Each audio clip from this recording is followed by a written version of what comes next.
Amen libota, amen bandiminankolo, amen babulamina Yahweh, amen peuple de Dieu. Lelo mokolo ya samedi 14 février 2026, toye na résidence ya l'homme de Dieu ya mboka ya Brésil, précisément na São Paulo. L'homme de Dieu aya mbaka batu na ndenge chaque jour. Lelo toye bibite l'homme de Dieu soko yamba banani, soko sona banani toye bite. Ngai na bino pour te découvrir lelo soki batu nini en tout cas ninga koloba yate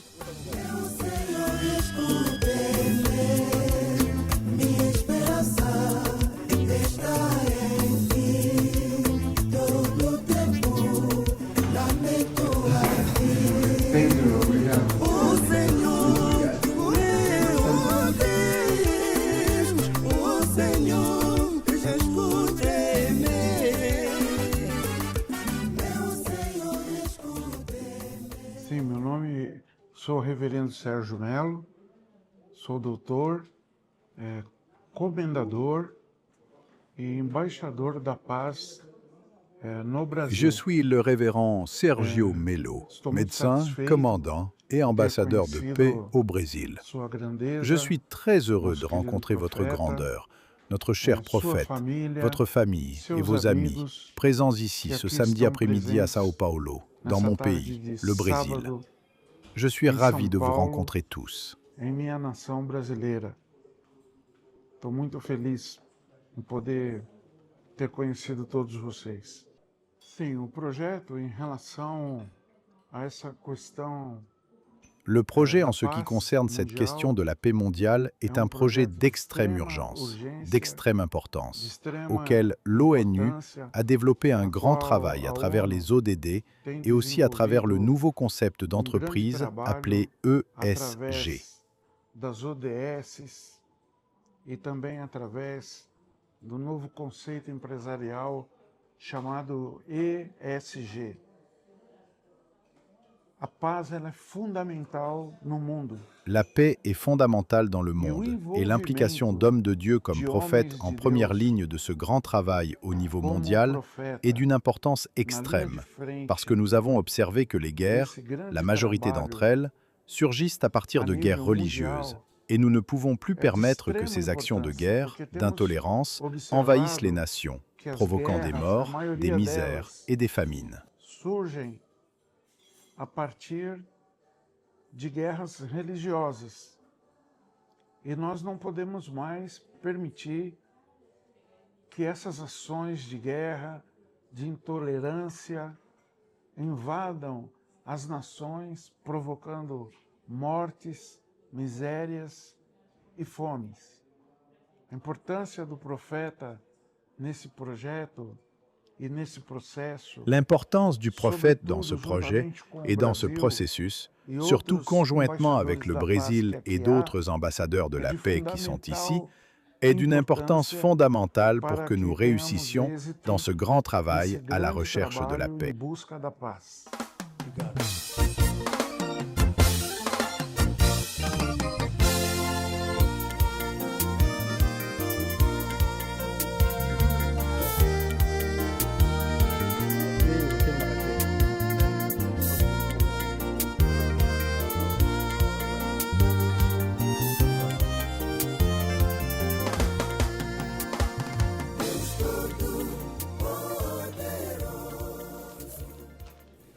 Biso toza diaspora lingala na Brésil e ba journaliste ya mboka oyo tosalaka musala na biso na cadre wana tosali effort pona kokutana na papa ozali epa na biso tozobenga epa na ngana koki obenga nzambe ya bakoko. Pourquoi? Parce que ozali mosali monene, ozali mosakoli monene, osali misala ebele na mboka na biso, ozali prophète. Donc na yango diaspora na kombo ya diaspora mobimba tokoya kaka na kombo ya lingala Brésil te meto na kombo ya diaspora mobimba pona ko remettre yo moko eza comme symbole to meka mpe ko expliquer pe papa to expliquer pe na mokili mukumba munene o papa za komema na kati ya mokili. Donc symbole na biso ezali yango bolimbisi mo muke o ezali prophète ozali kopesa papa prophète de mérite trophée de mérite pour na papa tokolatisa yango awa tozomona guerrier amemi bakalebasi oyo eza na mai na kati lokola papa guerrier oyo tozobenga mutu ya makasi, mutu ya nguya, mobikisi oyo azosala miracle ezosalema na baloyembo ya pamba, mutu ayoki loyembo, mutu atangi kombo azwi bomoi. Mai ezali symbole ya mai, ndenge balobaka l'eau c'est la vie. Mai ezali symbole ya lobiko, ezali symbole ya bomoi. Mikumba oyo na bakarabasi oyo mibale ezali elamba oyo elingi kolakisa elamba ya guerrier, ya mutu ya makasi, ya guerrier, mutu ya makasi spirituellement. Etake papa na biso ozomema mikumba ebele na kati ya mboka oyo. Yango biso etake diaspora toye nango pona kopesa symbole pa ya papa. Merci beaucoup papa. Nasotandaki nango te vraiment parce que prendre nga cadeau ya monene papa. Otokoki kosala te kaka na église sans pourtant papa mona. Il fallait to bandana na ndako. Papa mona ko expliquer pe bandimi kosala bien. Mikumba o papa memi biso na Brésil tozana makambo ebele o ezolekela biso na bamboka misusu ezala na Afrique du Sud partout bandeko babandaki kotala live bayeba kite pona nini présence ya tonton Gloire na kati ya église ya Liloba biso baye tozali bandimi ya Liloba te mais oyo tondimeli nzambe ya papa tolobi to ya koyoka Liloba oyo tozwi pe explication pa basali pona koloba Liloba yango nde kombo ya tata mokeli ya likolo pe na se donc yango esali ke toya ko remettre symbole oyo pona koloba ke papa ozali guerrier, ozali molongi, mikumba nyonso ya bana Brésil, mikumba nyonso ya ba diaspora, mikumba nyonso ya mokili mobimba, mikumba nyonso bapasi na biso nyonso, yo muto memi yango na maboko papa, kumba lingomba, kumba pe biso bana na yo, lipamboli na yo kozala vraiment important na oyo biso tozali kosala. Merci vraiment. C'est pas le mingi parce que vous surprendre nga na s'attendait que diaspora bazali mais quelle gloire. Quelle joie, bote na diaspora tout, bango nyonso, bisika nyonso bazali kata motema nanga. Merci beaucoup. Nandenge bino boye ko présenter diaspora mumba, c'est une grande joie pour moi. Papa, oyo ezali pona mama oyo aza mwasi makasi. Oui. Mwasi oyo aza exemplaire pona biso ba mama. Oui. Tomona ba mama ebele ya basa basala banzambe, bazana ba comportement bien te mais mama na biso aza mama oyo a opé exemple ba mama mukili mwengi. Vraiment. Mais lié fleur oh na sinike ya amour. Vraiment. En tant que biso ba mama doit ko présenter amour na biso Voilà. Papa ko profiter na mo mutuna muke. Ngai mona na yo Dorkis. Na mituna ka mingi. Mais na yoka déjà minga moko asambela kana Liloba. Alimbola ngai mais alimbola ngai vraiment na comprendre kate. Lelo na ju opportunité. Okutana na prophète munene yemoko papa oza se classe. Merci. Qui eza faveur nga na kutena mona tuna. Andilimbola nga Liloba lite ya moko toyokaka lisumu ya Adam na Eva. Mais ye alimbolango correcte. Na ningina tuna papa. Lite ya wana ezalaka lolenge nini? Pona yokeke ya bisenga te papa alimbola biso yango kasi azalaki pena profondé. Na yiki soki okiko flexible soki mo mke bande ko comme sous temps bakolanda bazo moi lobiko. Merci pour la mutuna. C'est ce que la Bible est là qui a dit tout au fond de ta verset moko to mi balé. Na mon Bible moko ana. Vraiment tout ça la peu fier ce qui explication et originalité à péché Adam Ève est tombé dans le poisson à biso pe na mboka na biso RDC. Alors makamno biso lingaka bamdele balimbola bamdele bazwa donc na biso teme bakomi car na Bible en Esaïe que makambo yo na buko yo ekozala kolimbola na Congo au-delà de l'Éthiopie les pays qui est coupé par de fleuves. Alors bato bayebi atamukete l'originalité du péché dans Ève eza clé monene na vie ya spiritualité ya bato yango na ndezanga kina mukili lelo tala nazoyaka bipai nyonso oyo na bamboka lokola ba Brésil ndenge na utape na États-Unis, Las Vegas, New York, partout Europe na kendeka mais ceux qui kolia misoni mengana kolia koleka pe na bota minango na koli nango tina sali 14 ans na église ya bandeko na biso na bima na sali 14 kuna tina bandi awa 30 ans 31e année ya existence église Loba mais église peta na Kishasa martyr zotonda mais sona lia ka mission mais na ko kemba na nini osala ka pe publicité te papa Nzambe yemoko na Kishasa tuna 360 paroisses 360 ya mikete ya minene o ya batu 2000 3000 na Kishasa sans compter Congo Mobimba sans compter tuna ba au moins 27 pays du monde mais ce kolia ngana kolia koleka mais nkola yebsingala limbola péché Adam Ève babomaki donc na ba commandement nyonso na Bible ya 10 commandements mais commandement moko balobi ne tuez point kolia tolia ka biloko wana tobomaka eyokaka pasi engangaka ekimaka donc voilà ndenge Nzambe asisa kosala mokili makambo atikaki et Dieu dit voici je vous donne toute herbe portant de la semence qui est la surface de toute la terre, et tout arbre ayant en lui du fruit d'arbre, portant de la semence, ce sera votre nourriture. Il y a tout animal de la terre, à tout oiseau du ciel, à tout ce qui se met sur la terre, ayant en soi un souffle de vie, je donne toute herbe verte pour nourriture, et c'est la vie ainsi. Voilà l'originalité à péché Adam Ève. Clé nango mobimba wanzam mutasala ki bikela munyos. Ndi biso nde bato asuka atiaki biso ba gérant pota ko gérer biloko nyonso mais to bomate ko bomande Nzambe amonaka pasi alingaki biso to boma ngulu te to boma soso te to boma poisson de mer te to boma nyonso vivre ndenge zaki na jardin de ndenge zaka na jardin zoologique banyama ba boma na kate muto boma ka pe nyama te donc ndenge oto sala ka wana violence to utiliser violence pour na biloko wana eleki na sukal ngane ba être vivant de Nzambe sala 4 êtres vivants biso nyonso même pied d'égalité ndenge biso to pemaka ndenge banyama ba pemaka ndenge to melaka manyama zo mela ma ndenge to bota ka nyama zo bota ndenge bakendeke to aller tout to sala donc Nzambe azana 4 enveloppes na mokilo ase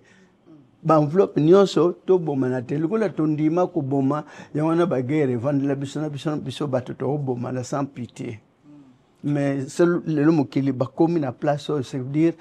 ndenge Daniel Abednego Meshach Shadrach bato ba comprendre ki l'originalité a péché Adam et Ève nde bangwana na ndako roi lobi balia biloko nyonso na table nanga ba yebisi bango pesa biso kanunda na maito melaka entanda roi biso bosali bobo konda roi ko pinir nga abi meka biso ata 10 jours batonda ki na puissance na mayele ko leka batnyos voilà papa mukie lisusu nga mitune leki mwa mingi libo problème zate même 1000 questions tuna J originalité la vraiment za la kanini J tango passion yo yaki ko boma batu mingi na mukire yake baby malade wana mwato tanga kombongo zate esilisa batu mingi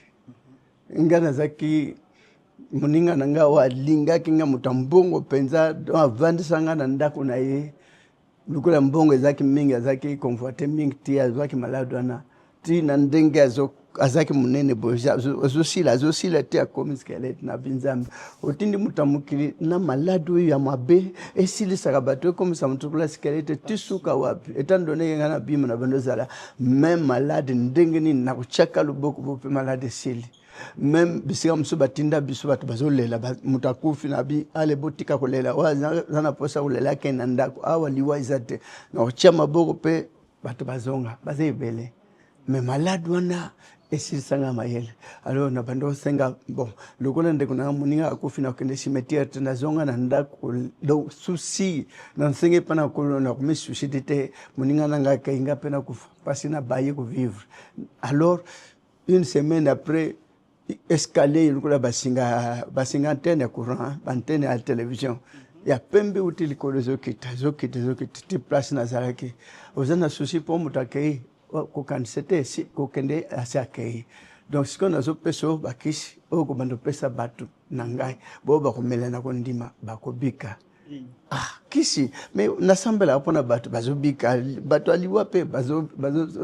kips ressuscité mais kisi lisusu ngana za praticien te abi pasi wana fwesila na kisi ongana zo pesa yo ti akite na escalier ezaki na eta mobimba kuna munene boy mais acheba singa escalier ngokuna na ngambo yaka ya posana place nangana ozo wakishona bi na bi profondeur et temps bote so na kiti na kozinda dale ndeza munene bo poni wo yaki nanga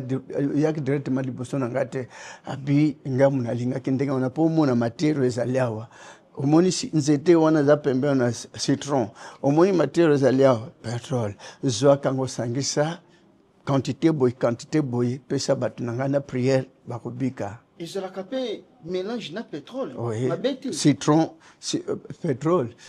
donc ndenge kola pesa yango mpe apesi na prière akosala yango mpe jus lokola bouteille boye jus yango boye mondembo esali bo pétrole est-ce que pétrole komona na lisusu ntango koagite etikali bagutele ete ya mike so yango te nde mama oyo tozana madame dasa kenda mpo na famille bando ozelaka akufa amoni tango na bandaki na mama nasi monene azaki nango kaka ndenge frère azali donc asili mobimba famille bango mozela kende nde napesaki jo produire mais là tango ameli na famille bakamwe ti lelo toza na ye bato babiki baza ebele moto aliboso abika bando sala na mobutu na monga lema azaki mourante baye kobenga nga na kekuta batni so batandi matoko omoni famille so batandi matoko mutazobela ça veut dire so batandi matoko siki bakomozela Georgie na kuti na basali mususu ya kaka église na biso kuna baza kuna basala ba veiller pendant 1 mois et demi suite ezate babi me ndenge ni boye ko lukangai babi to kisango na ti na koti natali mutas akokotele mate ale akate tukutani na chelo semo na le sambo na kata chambre bon bozana kondima ndeto mona ni ndeto che prière kola kosala dobi na zong akomi atelemi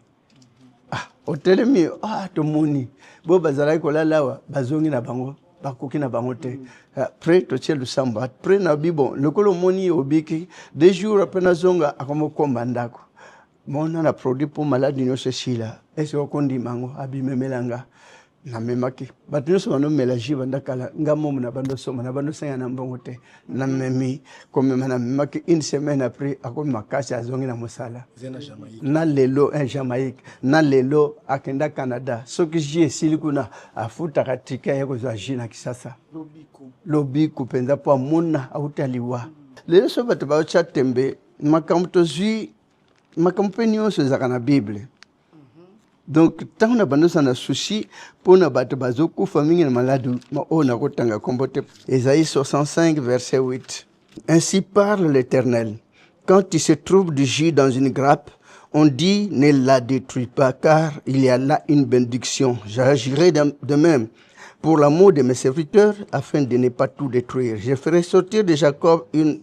postérité, de Juda un héritier de mes montagnes, et mes élus posséderont le pays et mes serviteurs y habiteront.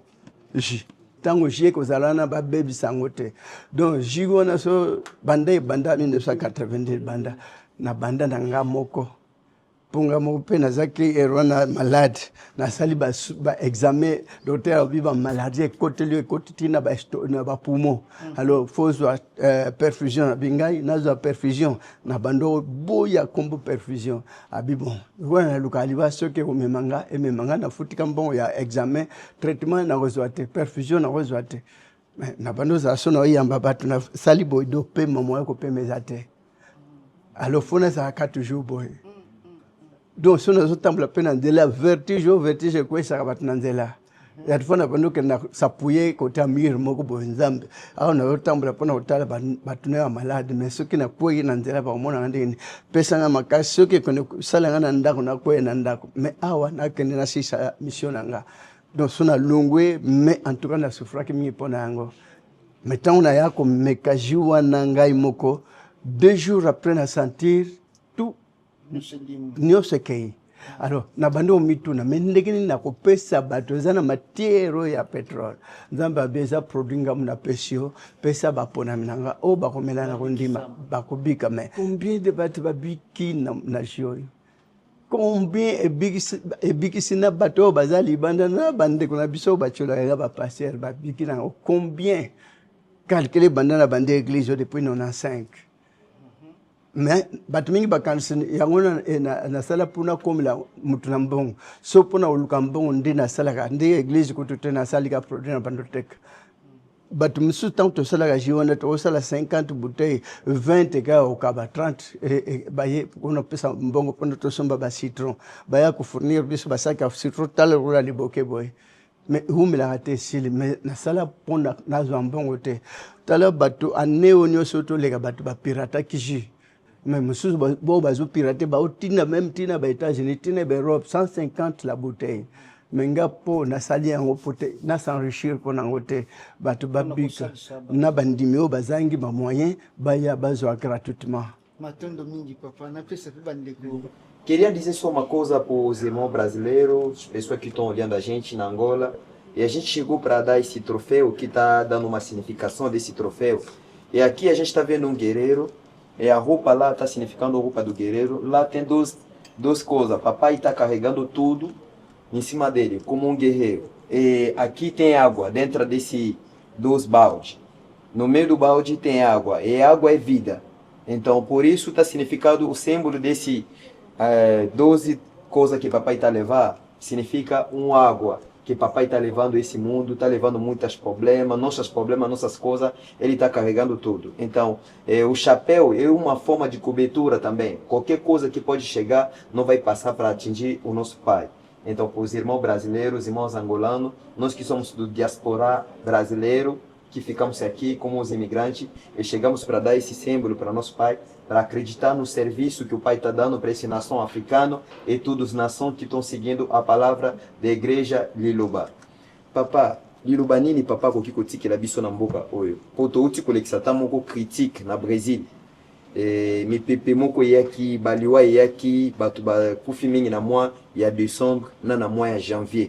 Batu ba kufi ebele batu misusu bakuma kina ba déception ya koluka kobima. Batu misusu bazalaki na posa bakenenzela makolo me biso ba etuza awa tozali quand même na posa papa tikela biso liloba moko ya bomoi lokola topesi symbole ya mai oyo ezali bomoi papa pe asalaka ji oyo ezopesa bato lobiko donc ezali kaka moko ya mélange pe ya mai kaka na kati donc liloba nini papa koki otikela population nyonso tozali na bango na Brésil bandimi nyonso na baya liloba te na bayebi bosolo na bayebi bosolo te liloba papa ekoki kozala nini par rapport ya communauté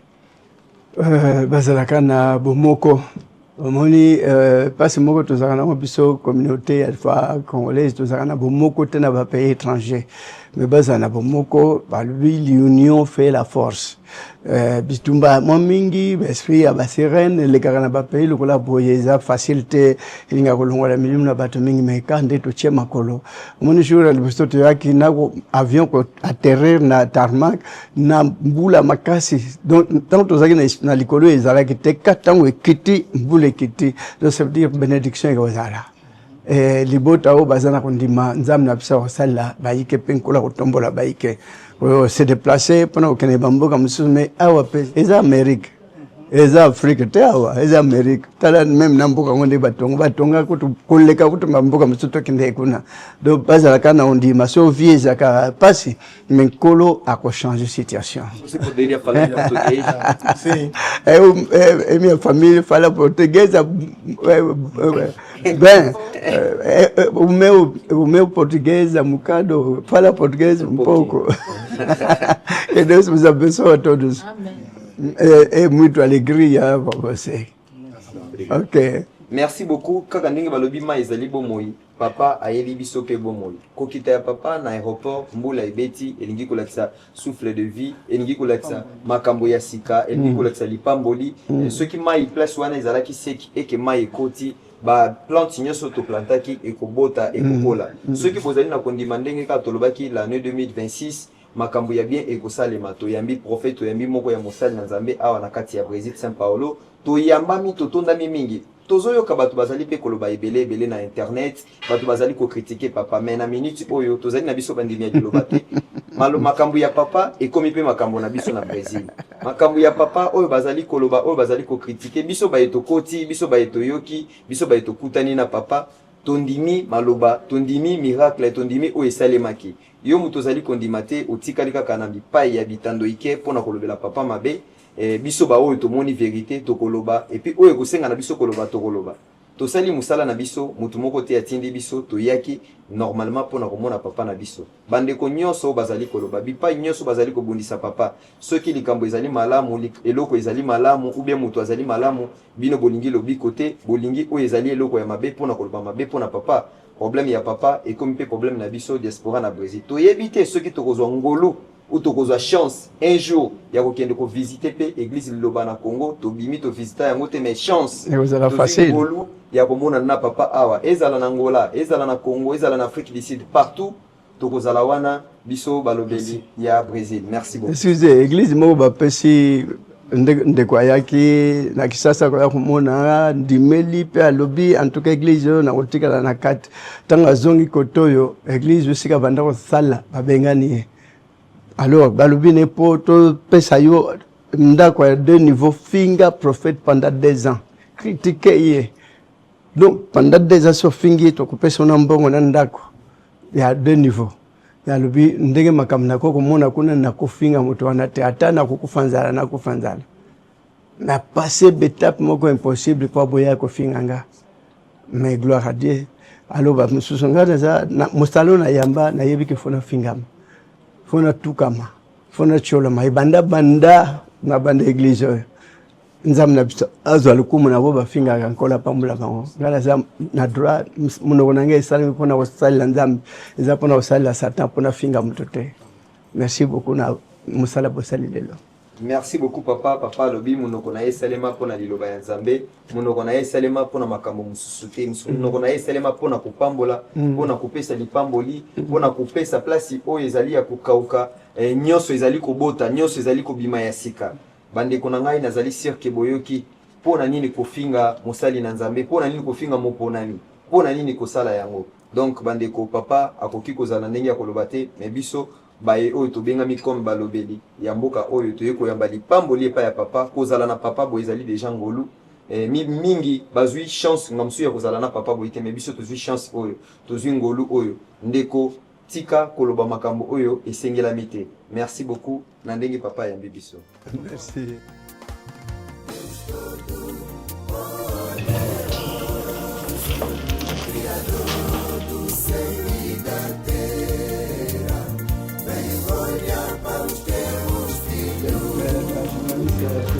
Amen mama biso bana na yo pe na kombo bolingo na fleur oyo tobi ke mama oza mama makasi mama oyo tozwaka ba exemple belé oza mama moko se comportaka malamu biso pe bana no tozolanda bitambe ya mama na biso na toza na ebele te mais fleur oyo ya sina bolingo tomemeli mama na biso ba mama nyonso ya Brésil toye ko présenter amour avec mama na biso yango na ko tikelo fleur oyo merci mo zamba pambola bien malgré nazala mingi ya koloba te po papa lobi mingi mais napesi bino ka merci zamba pambola bien merci beaucoup maman merci merci merci papa okay. Merci.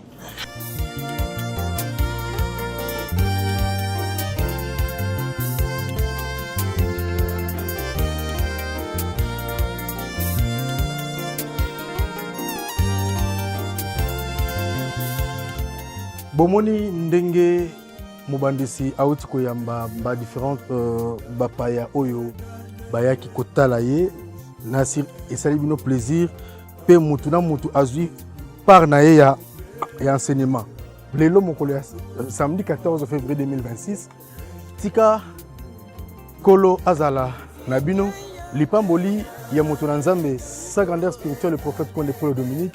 descendant d'Abraham, d'Isaac et de Jacob, collaborateur direct de Jésus-Christ de Nazareth et Zala, Namabota, Amen Libota.